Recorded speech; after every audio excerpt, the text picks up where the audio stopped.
Hey guys, welcome back to another video. And in this video, we are going to learn how to create a stack for Evernote app. So basically, what you need to do is just launch the app first.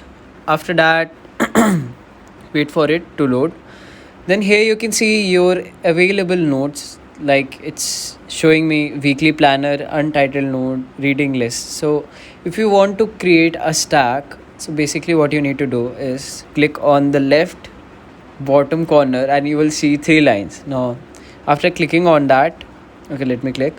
Here you can see your basic profile with options like home, shortcuts, notes, task, offline, etc. Now here you can also see the option of notebook. Now in order to create a stack, click on the first notebook option. It must be different in your app because you must have created another note. So here you can see the notes which are available right now. Now you can see a friend request option on the right top corner, also a three dot option. Click on the three dot option. Now okay, let me just click on, yeah. So there are several options like share notebook, view options, sort by, filter notes, available offline, and move to stack.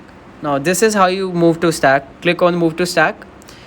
It will ask you to create a new stack or add it to a remaining stack. So I will create a new stack here because I don't have currently. So I will create a stack by the name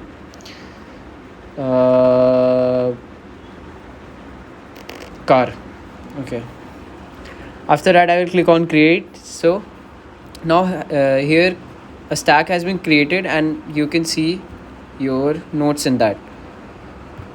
Okay. So this is how you create a stack in the Evernote app. Thank you for watching. I will see you in the next one.